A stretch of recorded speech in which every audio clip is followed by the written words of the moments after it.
আজ সোমবার রাজ্যে আসছেন রাষ্ট্রপতি দ্রৌপদী মুর্মু। তাকে স্বাগত জানাতে বিশেষ চমক রাজ্য সরকারের। এদিন বিকেল 4:50 থেকে সন্ধ্যে 6টা পর্যন্ত নেতাজি ইন্ডোর স্টেডিয়ামে থাকবেন রাষ্ট্রপতি দ্রৌপদী মুর্মু। আমাদেরকে এই বিষয় নিয়ে আরো বিস্তারিত জানাবে আমাদের সঙ্গে সরাসরি নিউজ রুম থেকে লাইভে রয়েছেন আমাদের প্রতিনিধি গৌতম। গৌতম, তোমার কাছে প্রথমেই আমি জানতে চাইবো, এই যে প্রেসিডেন্ট হওয়ার পর প্রথম রাজ্যে আসছেন রাষ্ট্রপতি দ্রৌপদী মুর্মু, তো সেক্ষেত্রে আজ ঠিক কি কি কর্মসূচি রয়েছে দ্রৌপদী? দেখো সুপর্ণা, রাষ্ট্রপতি পদে যে প্রথম বসার পরে কিন্তু এটাই তার প্রথম সফর, বঙ্গ সফর, এবং এ নিয়ে কিন্তু ব্যাপক রাজ্যবাসীর মধ্যে যেমন উন্মাদনা রয়েছে, তেমনি ঠিক প্রশাসনিক মহলেও কিন্তু যথেষ্ট তৎপরতা দেখা দিয়েছে। ইতিমধ্যেই কলকাতা বিমানবন্দরে অবতরণ করেছেন দেশের রাষ্ট্রপতি দ্রৌপদী মুর্মু। তাকে বিমানবন্দরে স্বাগত জানিয়েছেন রাজ্যপাল আনন্দ বোস এবং ছিলেন মেয়র ফিরহাদ হাকিম এবং মন্ত্রী সুজিত বসু। এর পাশাপাশি সেখানে বিমানবন্দরে কিন্তু রাষ্ট্রপতি দ্রৌপদী মুর্মুকে সেনাবাহিনীর পক্ষ থেকে গার্ড অফ অনার দেওয়া হয় এবং তারপরেই সেনাবাহিনীর চপারে করে তিনি কিন্তু রওনা হন নেতাজি ভবনের উদ্দেশ্যে। অর্থাৎ কলকাতায় যে নেতাজি ভবন আছে, নেতাজি স্মৃতি বিজড়িত যে নেতাজি ভবন, সেখানে তিনি যাবেন এবং সেখানে ইতিমধ্যে তিনি পৌঁছেও গিয়েছেন। আমরা যেটা সূত্রে যেটা জানতে পেরেছি, নেতাজি ভবনে রাষ্ট্রপতি দ্রৌপদী মুর্মু নেতাজি স্মৃতিতে তিনি মাল্যদান পুষ্পার্ঘ্য অর্পণ করবেন এবং মাল্যদান করবেন নেতাজি প্রতিকৃতিতে।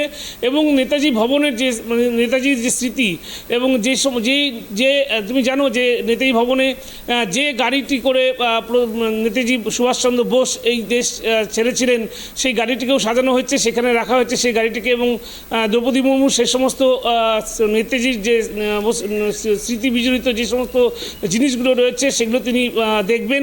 এবং এরপরেই তিনি কিন্তু চলে যাবেন হচ্ছে তোমার জোড়াসাঁকোতে, অর্থাৎ কবিগুরু রবীন্দ্রনাথ ঠাকুরের জন্মভূমি। রবীন্দ্রনাথ ঠাকুরের যে বাড়ি ছিল কলকাতায় জোড়াসাঁকো, সেই ঠাকুর বাড়িতে তিনি যাবেন। এবং রবীন্দ্র স্মৃতি বিজড়িত যে জোড়াসাঁকো, তুমি জানো গোটা বিশ্ববাসীর কাছে আকর্ষণের কেন্দ্রবিন্দু। রাজ্যে সফরে এসেই কিন্তু তিনি প্রথমেই নেতাজি সুভাষচন্দ্র বসুর যে স্মৃতি বিজড়িত নেতাজি ভবন সেখানে যাচ্ছেন এবং এখন রয়েছেন সেখানে।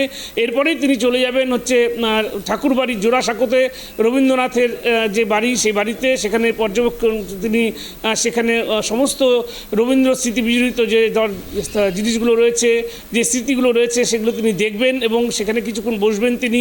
শোনা গেছে সূত্রে খবর, তিনি সেখানে কিছুক্ষণ জন্য রবীন্দ্রসঙ্গীতও শুনবেন, বিশিষ্ট সঙ্গীতশিল্পীর দ্বারা রবীন্দ্রসঙ্গীতও পরিবেশন করা হবে, সেটাও তিনি শুনবেন। এবং এরপরে যেটা জানা যাচ্ছে যে এরপরে যেটা রাজ্য সরকারের তরফ থেকে নেতাজি ইন্ডোর স্টেডিয়ামে কিন্তু রাষ্ট্রপতি দ্রৌপদী মুর্মুকে বিশেষ সম্বর্ধনা জ্ঞাপন করা হবে এবং মুখ্যমন্ত্রী মমতা বন্দ্যোপাধ্যায় সেখানে উপস্থিত থাকবেন। তিনি নিজে নেতাজি ইন্ডোর স্টেডিয়ামে রাষ্ট্রপতি দ্রৌপদী মুর্মুকে সম্বর্ধনা জ্ঞাপন করবেন, বিশেষ সম্বর্ধনা জ্ঞাপন করবেন। এবং সেখানে তুমি জানো যে রাষ্ট্রপতি দ্রৌপদী মুর্মু তিনি রাজ্যবাসীর উদ্দেশ্যে কিছু বার্তা, কিছু ভাষণ রাখবেন। এবং এরপরে তিনি যেটা জানা যাচ্ছে বিশেষ সূত্রে যে দ্রৌপদী মুর্মু কিছুক্ষণের জন্য, সেটা খুব অল্প সময় হলো, 10 মিনিটের জন্য একান্তে বৈঠক করবেন মুখ্যমন্ত্রী মমতা বন্দ্যোপাধ্যায়ের সাথে। সেখানেই সেটা বৈঠকটা করবেন এবং সেখানে কিন্তু আর কোনো আধিকারিক বা কোনো মন্ত্রী কেউ থাকবে না, একান্ত আলোচনা হতে পারে বলে সূত্রের খবর। এখনও পর্যন্ত এটাই খবর আছে। এরপরেই কিন্তু আগামীকালের যে মেইন যে দ্রৌপদী মুর্মুর যে আসল সফরের উদ্দেশ্য, যেটা হচ্ছে বঙ্গ সফরে তিনি যে সমাবর্তন অনুষ্ঠান, তার বিশ্বভারতী বোলপুরে শান্তিনিকেতনে যে বিশ্বভারতীর যে সমাবর্তন অনুষ্ঠান, সেখানে তিনি যোগ দেবেন। এবং তোমাকে সুপর্ণা একটা জিনিস বলি যে এটা অত্যন্ত বাংলার পক্ষে একটা গর্বের দিন আজকে, যে দ্রৌপদী মুর্মু যিনি আমাদের পাশের রাজ্য, সেখানকারই একজন বাসিন্দা, সেখানকারই একজন লোক ছিলেন, তিনি আজকে দেশের প্রধান অর্থাৎ রাষ্ট্রপতি হয়েছেন এবং তার এই সফরকে নিয়ে কিন্তু উন্মাদনা মেতেছে বাঙালি। একেবারে দেখো গৌতম, তোমার কাছে আমি যেটা জানতে চাইবো, এই যে রাষ্ট্রপতির এই যে দুদিনের সফর, এই রাজ্য সফরে মুখ্যমন্ত্রীর সঙ্গে কি কোনো আলাদা করে বৈঠক হওয়ার সম্ভাবনা রয়েছে? দেখো, নবান্ন সূত্রে যেটা জানা গিয়েছে যে কলকাতা সফর যে তার আছে আজকে, সেই কলকাতা সফরে যেটা সূত্রের মারফত যে 10 মিনিটের জন্য হলেও মুখ্যমন্ত্রী মমতা বন্দ্যোপাধ্যায়ের সাথে রাষ্ট্রপতি দ্রৌপদী মুর্মু 10 মিনিটের জন্য একটা একান্ত সাক্ষাৎকার রয়েছে বলে সূত্রের খবর। তবে এখনও কিন্তু সেটা কোনো কনফার্মেশন বা কোনো দেওয়া হয়নি, কিন্তু নবান্ন সূত্রের খবর 10 মিনিটের জন্য 10 মিনিট হয়তো রাষ্ট্রপতি দ্রৌপদী মুর্মু এবং রাজ্যের মুখ্যমন্ত্রী মমতা বন্দ্যোপাধ্যায় তারা দুজনে একান্তে আলাপচারিতায় বসবেন বলে সূত্রের খবর।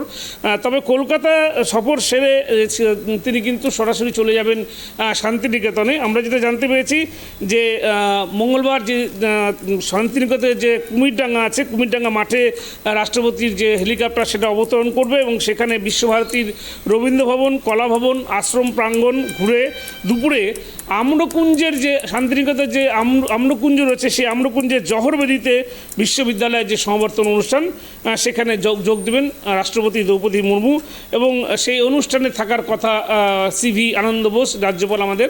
তবে এখনও পর্যন্ত সূত্রের খবর যে 10 মিনিটের জন্য হলেও আলাদা করে বসতে পারেন দ্রৌপদী মুর্মুর সাথে মমতা বন্দ্যোপাধ্যায়। তবে মূল বিষয়টা হচ্ছে যে এই যে নেতাজি ইন্ডোর স্টেডিয়ামে যে রাজ্য সরকারের পক্ষ থেকে যে সম্বর্ধনা দেওয়া হবে রাষ্ট্রপতি দ্রৌপদী মুর্মুকে, সেইখানেই কিন্তু কিছুক্ষণের জন্য হলেও আলাদা করে কথা বলতে পারেন বলে সূত্রের খবর। সুপর্ণা, একেবারে দেখো গৌতম, এই যে আজকের এই সফর দ্রৌপদী মুর্মুর এবং অন্যদিকে কিন্তু তুমি যেমনটা বললে যে আগামীকালও শান্তিনিকেতনের উদ্দেশ্যে যাবেন রাষ্ট্রপতি দ্রৌপদী মুর্মু, সেক্ষেত্রে এই যে আজ এবং কালকের এই যে দুই দিনের সফর, এখানে নিরাপত্তা ব্যবস্থা কতটা কড়া করা হয়েছে রাষ্ট্রপতির এই সফরকে কেন্দ্র করে?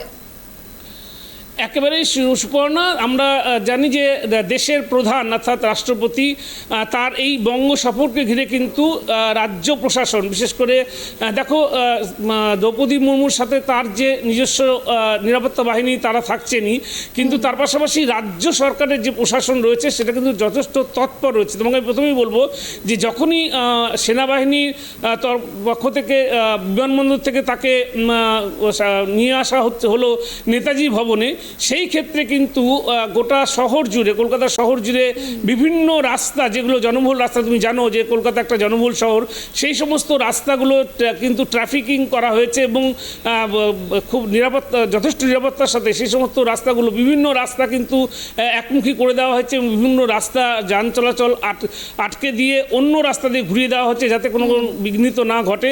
এবং শুধু তাই নয়, কলকাতা পুলিশ এবং যারা রয়েছেন রাজ্য পুলিশের কর্তারা, তারা কিন্তু একদম নিরাপত্তা বলয়ে মুড়ে ফেলেছেন গোটা চত্বরটাকে। এবং শুধু এটাই নয়, নেতাজি ভবন যে এলাকা রয়েছে সেই এলাকায় একদম কোনো মাছি যাতে গলতে না পারে ঠিক সেই রকম নিরাপত্তা বলয়ে মুড়ে ফেলেছে রাজ্য সরকার, রাজ্য পুলিশ। এর পাশাপাশি তিনি যে নেতাজি ভবন থেকে জোড়াসাঁকো ঠাকুরবাড়ি যাবেন সেই রাস্তার যাতে কোনো রকম অন্য যানবাহন না থাকে সেই রকম ব্যবস্থাই করা হয়েছে। একদম বলতে পারো গ্রিন করিডোর করে রাষ্ট্রপতি দ্রৌপদী মুর্মুকে নিয়ে যাওয়া হবে জোড়াসাঁকো ঠাকুরবাড়িতে এবং তারপরে তিনি হয়তো রাজভবনে আসবেন। রাজভবনে সিবি আনন্দ বোসের সাথে তার দুপুরে সম্ভবত আহারের ব্যবস্থা, মধ্যাহ্নভোজের ব্যবস্থা হয়েছে এবং সিবি আনন্দ বোস রাজ্যপালের ভবনই মধ্যাহ্নভোজ হবে এবং তারপরে কিন্তু সেখান থেকে তিনি বিকেল 5টায় কিন্তু বেরিয়ে যাবেন নেতাজি ইন্ডোর স্টেডিয়াম, যেখানে রাজ্য সরকারের পক্ষ থেকে সম্বর্ধনা দেবে। এই যে গোটা দিনভর যে আজকে কলকাতা সফরটা, সেই সফর নিয়ে কিন্তু গোটা শহর জুড়েই একেবারে নিরাপত্তা বলয়ে মুড়ে ফেলে দিয়েছে রাজ্য পুলিশ। সুপর্ণা, একেবারে ধন্যবাদ তোমাকে অনেক।